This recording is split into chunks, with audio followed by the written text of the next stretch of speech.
Oh, hello, fellow miners at the coalface of meaning, and welcome to the Week 9 lecture, which is on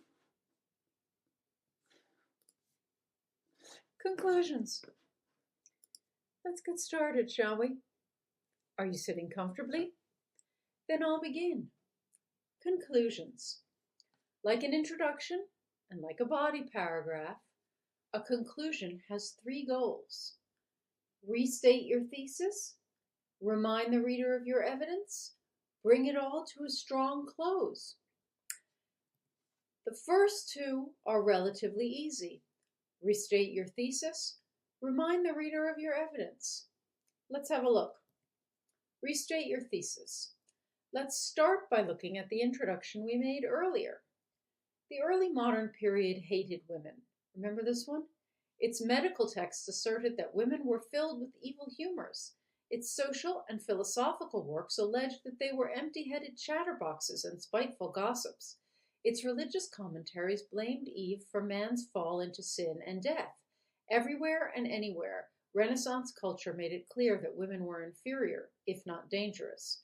But Elizabeth Cary's play, Mariam, the Fair Queen of Jewry, published in 1613, shows the flaws in this misogyny.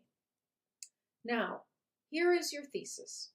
Elizabeth Cary's play, Mariam, the Fair Queen of Jewry, shows the flaws in this misogyny, that is, early modern misogyny.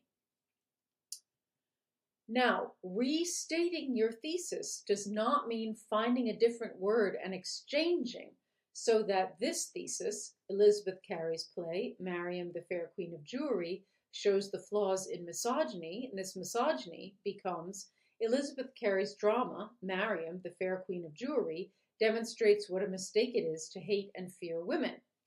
Instead, restating means something more like recasting the thesis, so that you're saying the same thing, but from a slightly different angle. Elizabeth Cary's play, Mariam, the Fair Queen of Jewry, shows the flaws in this misogyny. Mariam gives its readers a glimpse of the ways in which an early modern text might question early modern beliefs about women. So you're getting the same meaning, but not in a way that strikes your reader as repetitious. It feels almost fresh. Okay. Second, remind the reader of your evidence. This means you restate the points that you've proved. There is no one way to do this. You can give each point a sentence, or you can give each point part of a sentence, but you need to be sure that you remind your reader of all the points that you have made. So we're going to imagine that essay about misogyny in Mariam, the Fair Queen of Jewry, and we're going to say that your points were that King Herod produces his own unhappiness when he believes false stories about Mariam's infidelity, that King Herod kills his wife to make her stop talking, but then realizes she's not only silent, but dead. Oops! And that King Herod refuses to believe that Mariam is telling the truth, and so he ends up unhappy. So, this is what you do. You remind the reader of your evidence as follows. Herod's choice to believe his sister's false stories about his wife's misbehavior doom him to unhappiness when he decides to punish his wife. His inability to listen to his wife's counsel, he instead dismisses her as a chatterbox, results in his decision to kill her. But when he does so, he finds that he has cut off his nose to spite his face. His decision to brand his wife a liar simply because all women are liars brings him nothing but unhappiness. As you can see, Bob wants to learn about conclusions. So now you have reminded the reader of your evidence. Now here we are, restating our thesis and reminding the reader of our evidence. Mariam gives its readers a glimpse of the ways in which an early modern text might question early modern beliefs about women. Herod's choice to believe his sister's false stories about his wife's misbehavior doom him to unhappiness when he decides to punish his wife. His inability to listen to his wife's wise counsel, he instead dismisses her as a chatterbox, results in his decision to kill her, but when he does so, he finds he has cut off his nose to spite his face. His decision to brand his wife a liar, simply because all women are liars, brings him nothing but unhappiness. A nice, tight restating and reminding. But while these two are easy, the last is extremely, extremely hard. It is bringing it to a strong close in a final sentence. Broadly speaking, you have two options here. Option one, restate, remind, move the reader on. This is the one that I'm sure you're familiar with because it's the one that's most commonly taught. Option two, restate, remind, end with a bang. We'll cover this one second. First, imagine an essay on identity in the work of David Bowie. Okay, largely because I couldn't come up with a banging ending for one on Mariam, the Fair Queen of Jewry. Here is your restating and reminding in this essay. Bowie remains one of the most fascinating and unpredictable stars in popular culture. Although he has stopped changing his hair color and his makeup, he has not stopped changing the self that lies behind his now more stable, normal facade. This is a case where you've given your points apart of a sentence, right? That he stopped changing his hair color and his makeup, point one, but he hasn't stopped changing his self, point two, despite the fact that it now lies behind a more stable, normal facade, point three. Okay, so here is how you might move the reader on in a sentence designed to make the reader go, Here we go. David Bowie remains one of the most fascinating and unpredictable stars in popular culture. Although he has stopped changing his hair color and his makeup, he has not stopped changing the self that lies behind his now more stable, normal facade.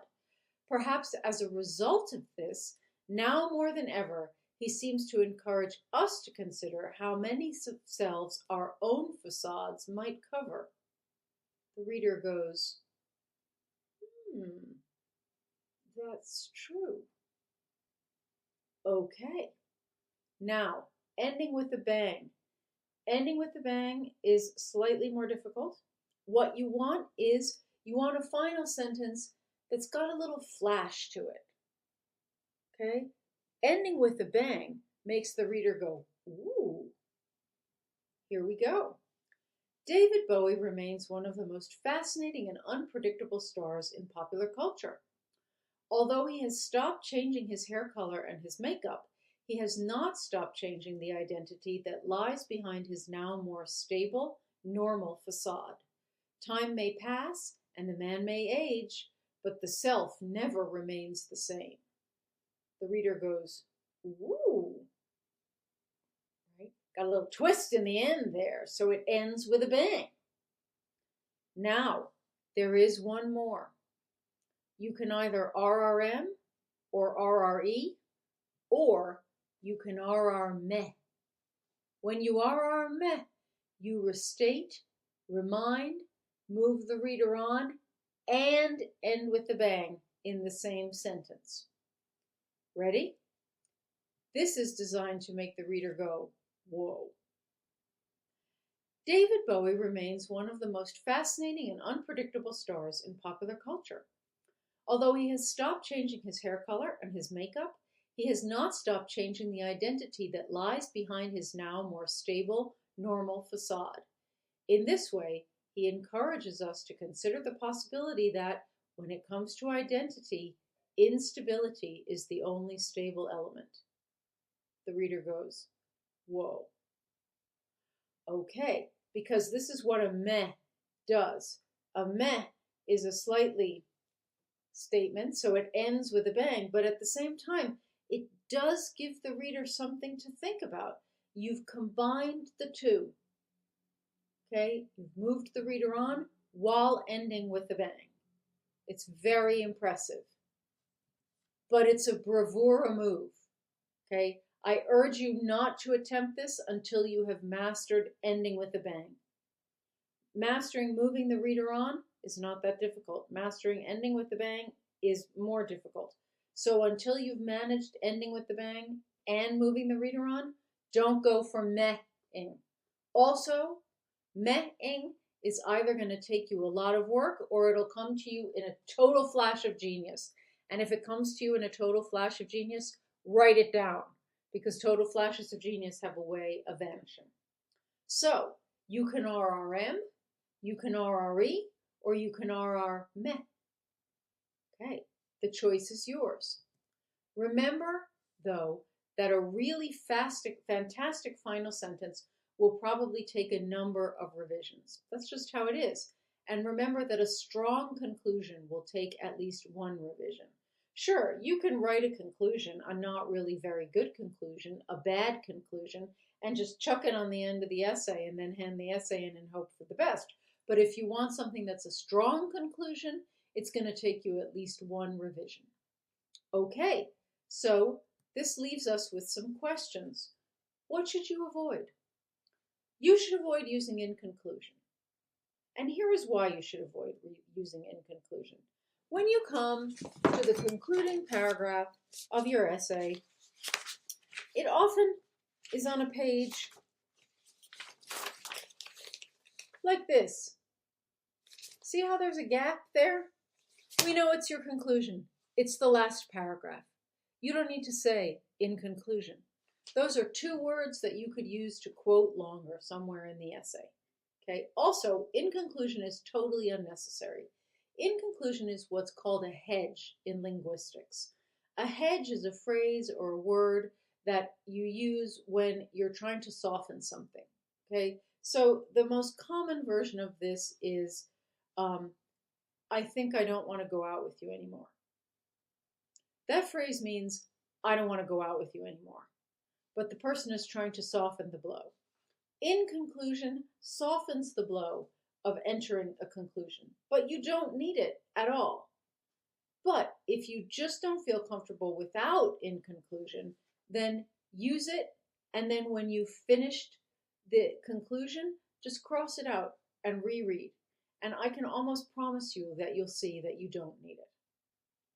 So, avoid in conclusion. If you just can't bear it, try something that isn't in conclusion. In sum, at the last, ultimately, in the final analysis, okay? Just know in conclusion. And the other ones, if you absolutely must. What else should you avoid? Avoid ending with a rhetorical question. Rhetorical questions are a bad idea. And this is why. We ask rhetorical questions when the assumption is that everybody will provide the answer that we want. It only takes one person providing the answer that we don't want to ruin the whole exercise. So, for example, there's a famous poem by Percy Shelley called Ode to the West Wind, and it ends with the line, "If winter comes, can spring be far behind?" And you're supposed to think to yourself, yeah, revolution is coming. Looks like winter now, but spring is coming. Except I always want to respond to that line, Percy, have you ever been in England in February? It seems like spring is never going to come when you're in the thick of winter. That poem would not work if the final line were, "If winter comes, can spring be far behind?" And the reader went, "Why, yes, it can." Okay, no rhetorical questions because they can go badly wrong. Okay. What else should you avoid? Avoid ending with a quotation from someone else. Now, we've discussed this, okay, because I've told you that the subtext of your essay is, I am fabulous.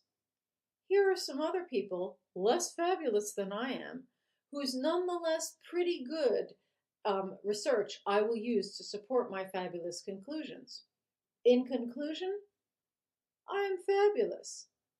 Okay, if you're doing the, let me remind you, I am fabulous thing, you don't want someone else to have the last word, right? You wouldn't meet somebody and be like, hi, I'm Emily, and I'm just going to go get a drink, and here you can talk to my much more interesting friend, Sarah. Okay, you wouldn't do that in real life? Don't do it in an essay. Don't end with a quotation from someone else. Okay, if it's a super apposite quotation from the original text, yes. Otherwise, you should be the final voice that your readers hear. And do you know why? It's because you are fabulous. And the last thing that you want to do is you want to remind your readers that you are fabulous. So you get to have the last word. Now, here's the deal. The conclusion is your last chance to impress your readers. So you want it to be as solid, as focused, as structured, and as lively as you possibly can without obviously going insane the way you did in an introduction. Okay, so, I mean, not the way you did, but you know what I mean. So, restate, remind, move the reader on, or end with a bang, or move the reader on and end with a bang, but you want to do those things like a corset, tight, tight, tight, and you want to do them with some oomph, and you also want to do what will pull you through any writing assignment, which is you want to do them with confidence. Okay, chin up as you finish your conclusion. Now, this could have been the last lecture, were it not for the fact that I decided to add a supernumerary lecture. Remember supernumerary? I decided to add a supernumerary lecture on structure and also on a couple of other things that I haven't had a chance to get to. So in week 10, that's next week, look for an extra lecture. But for now, I'll end this remarkably short lecture by saying, who's got 2 thumbs and just taught you how to write a good conclusion? This gal. But who's got 2 index fingers and can now write conclusions full of confidence, zip, and precision? You do! Okay, I'll catch you on the flip side.